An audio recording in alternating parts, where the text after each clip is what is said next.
There is a story raising fresh concerns about Nigeria's electoral future.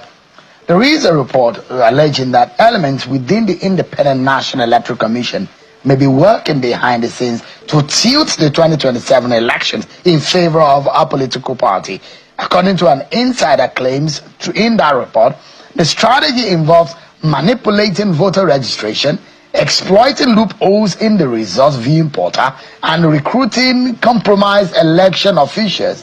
While these claims have not been independently verified, they add to the long-standing debate about trust, transparency, and the legacy of Professor Mahmood Yakubu, who senior, by the end of this year, is coming to an end as INEC chairman.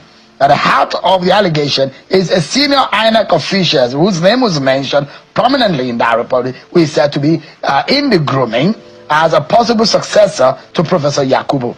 Sources are suggesting he has played a central role in controversial electoral operations in recent years. INEC has yet to respond formally to the reports and allegations, heavy allegations that are made in that report, which could taint integrity of the elections of 2027 that is not even conducted yet. But critics are warning that even the perception of such a plot risks deepening public mistrust in Nigeria's electoral system, with preparations already underway for 2027. The story raises important questions about the credibility of future elections and the broader health of Nigeria's democracy.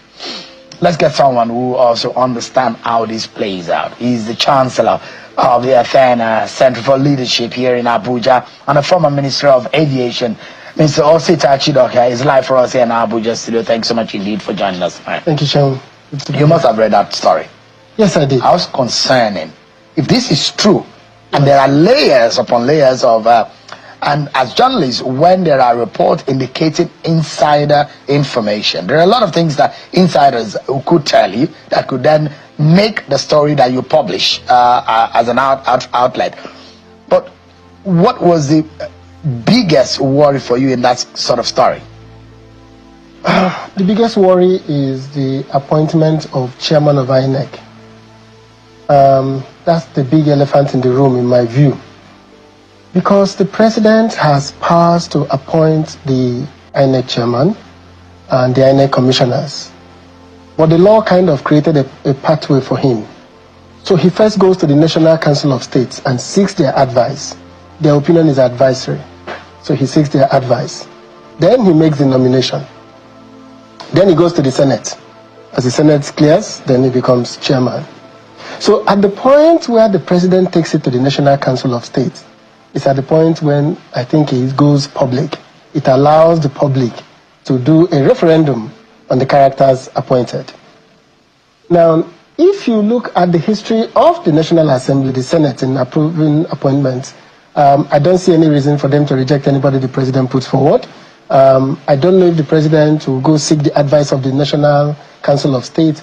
But if he follows that process and Nigerians talk, then it takes us back to 2010, when President Jonathan nominated Professor Jega. He nominated a host of national commissioners. Amongst them were 4 people that the Action Congress then protested about. They protested about Ambassador Anka. They protested about Major General Bagudu Maman. They protested about Watarali from Enugu.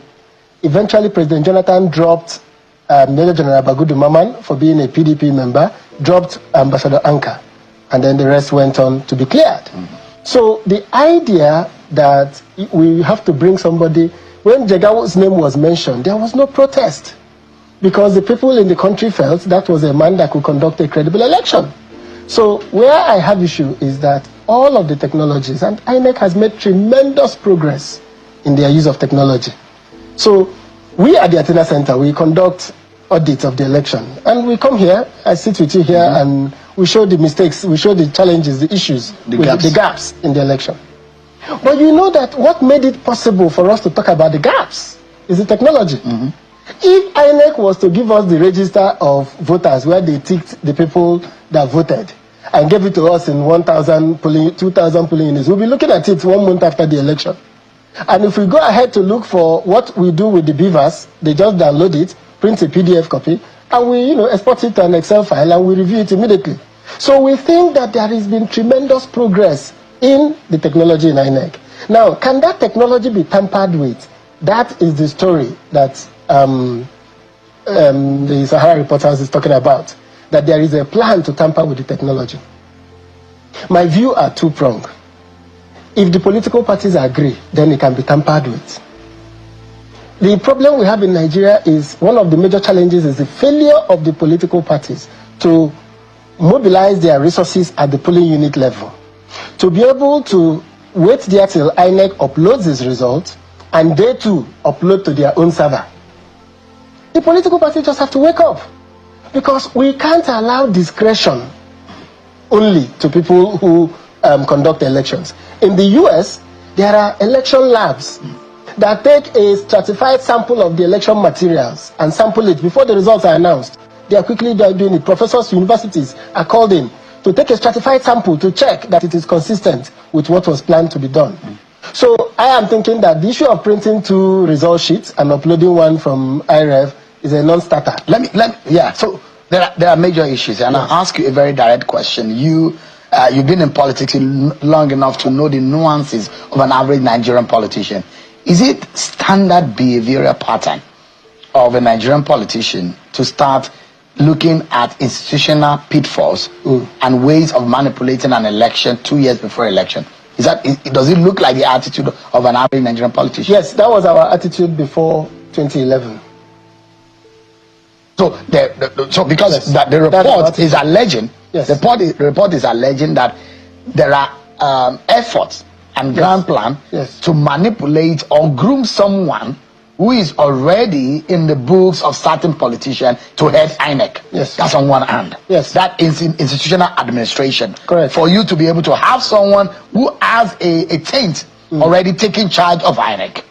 On the other hand is institutional breach and manipulation. Yes. To look at the IREF and the technologies of how to infiltrate it. Yes. And these are very, very worrying. No, they didn't even think about how to infiltrate it. They made a simple solution, according to the report, that they will print 2 original from EC8As, give one to the APC, that's what the report says, and they will preload it, and that's the one they will upload to the IREF.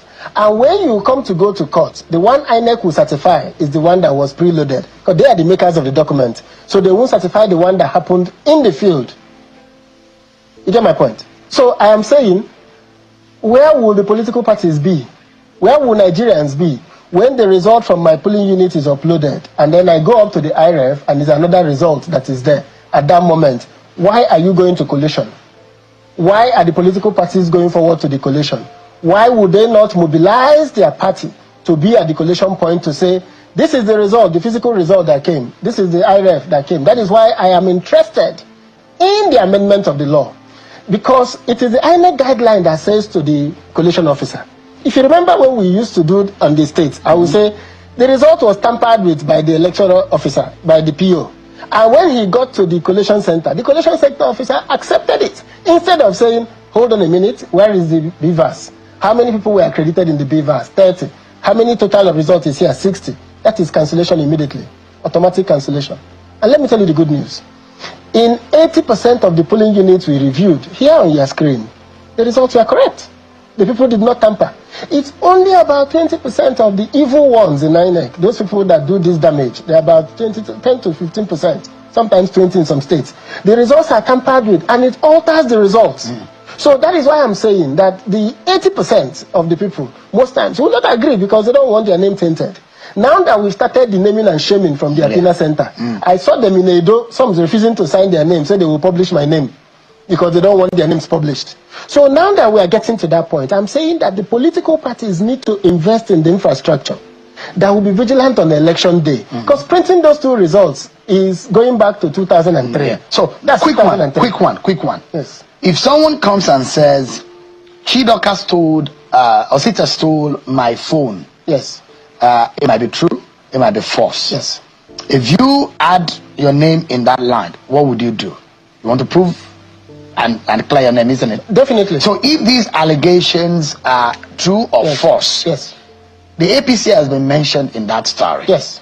The story might all be false, and it might be true because it's based on insider. Yes. That means people in INEC who are now saying they are privy to an agenda against the election of 2027. Yes. Now, INEC becomes culpable. Yes. And the APC, yes, his name is being dragged into it. Albeit, even the institution of the APC officially may not be aware. It might just be some people. So, what do you think these two institutions should be doing to clear their name? First of all, I know that the president will not appoint the man as INEC chairman. The man being mentioned. The man right? being mentioned. Okay. That's a no-no. So why do you think so? That he should not even go there because it's already tainted. This is what you're saying. Yeah. If under normal circumstances. So that man's name, and intentionally, we try not to dwell on the man's name. Ultimately, if he was in charge of election infrastructure, then he should move to another department. Yes, he's in charge of election operations before election, HR and all of that. Whatever, he should go to another place because already the real infrastructure for election is not technology. It is the integrity of the process. It is the people. Because if you lose public trust, then the election is tainted. Then you will continue to carry within you a burden of a tainted election. Even though many people say they will not mind in Nigeria. But I think that what we have done at the Athena Center, and we're doing it on October 6th, we're having a dialogue on INEC. We're reviewing the technologies of 2015 to 2025. So far we've done 3 pre-event workshops, 2. Now, tomorrow is the 3rd one. And we've listened to the political parties. We've listened to the National Assembly where they are on the process of amending the law. Tomorrow we'll listen to the civil societies. And then on the 6th, we'll bring out our report showing the INEC technologies, how they have worked, where they have gone wrong, and what can be done to fix that challenge. So we're not going to call and just say this is the problem. So, like I said, in 80% of the cases resulting from EC8A, EC8B was correct. They moved it along. But in 20%, in many states, in Imo State, it was 3 local governments. In Kogi, it was 3 local governments. These 3 local governments were used to obtain the results, generally, or inflate the figures.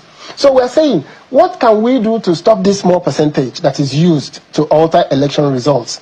That's where we are. And INEC will learn a lot because we've invited INEC. We've said to them, please come. We're not responding. Yes, they are responding because it is critical. This is at a stage where we've invited the stakeholders. We've invited these international sponsors, everybody, and say, listen, we're not here to criticize. We're here to listen to each other. This is what has happened. This is what we saw in this. And these are the ways to close the gap. Is it possible for us to make this before the final amendments of the law? And I think that what will make election of 2027 a very important election and a defining election is if it continues the progress that have been made so far and deepens it. Because when President Jonathan was confronted with the people who were said to be card-carrying members of party, people who were tainted, he removed them. He withdrew the nomination. All right. But what could citizens, what could they do in these particular scenarios that have been played out? That's where technology has come to our aid in today's world. I am one of those who keep insisting that citizens should vote. People should go out and vote. The politicians like to talk about how they will rig the election. Part of it is to discourage people coming out to vote. So sometimes you are there sitting down and thinking every result has been written, and then you are shocked when you go and you start hearing the announcement of the results. So the progress we've made now is that results are declared at the polling unit, the form EC8A, and it's taken to the ward level. And this form EC8A, once it is done, is uploaded onto the IREV. The challenge, and what I hear the people saying, is that they are going to tamper with that process, and that in 2023 it was tampered with, and we saw a situation where the results were not being uploaded to the IREV. But there is a secondary procedure going on at the same time, which is the manual procedure that is going on.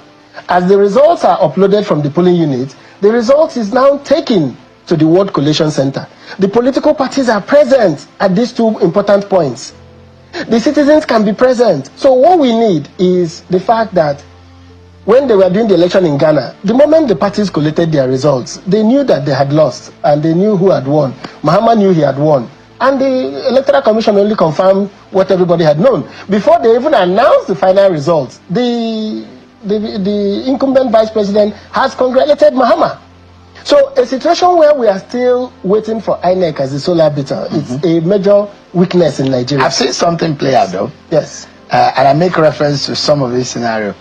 I remember covering election in Osun State. Yes. I think this was the re-election of Rauf Aregbesola. Yes. Yeah, I think it was a re-election. There is a roundabout called the Okefia roundabout. At that roundabout, there is an LED screen which literally illuminates the junction at night. Guess what was happening? What to charge the political parties to be doing to track the result by themselves. And I know political parties do, they have their own data center and all of that to track the result. But beyond that, there needs to be stronger technology to be able to, and a better way to do it. Guess what happened? Almost everyone in Oshogbo, on the day when INEC was collating the results, they were the alternative place because they could not gather at INEC office. Yes, of course. They gathered at the Okefia roundabout. Some of them didn't even have electricity in their homes. So it was somewhat a television, as far as I'm concerned, in the middle of the street. And they were watching the screen.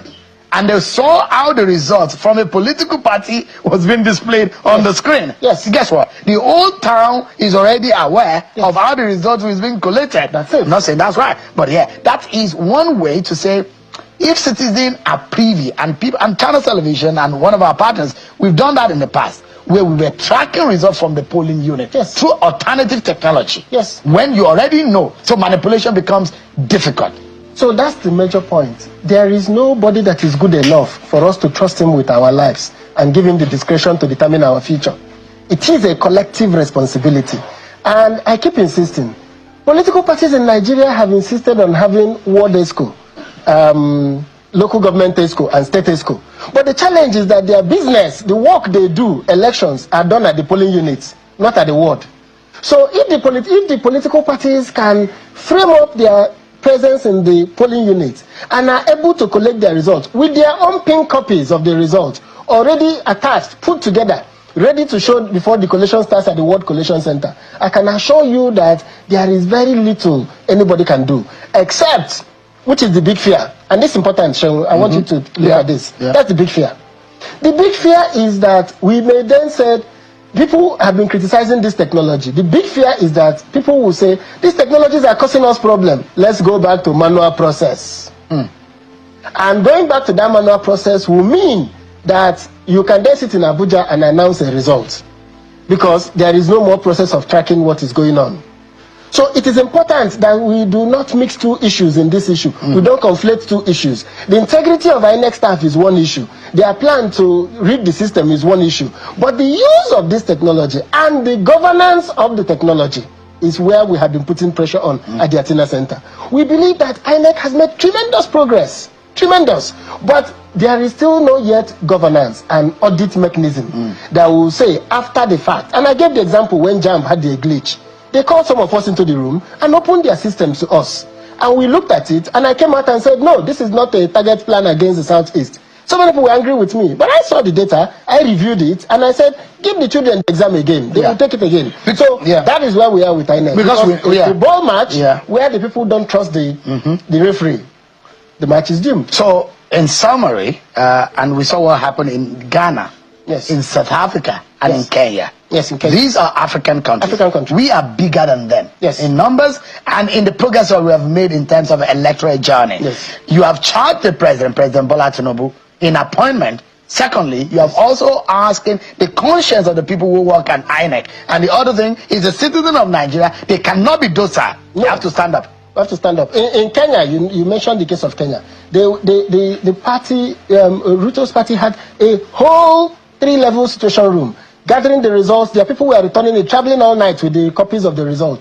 And by morning, they knew they had won.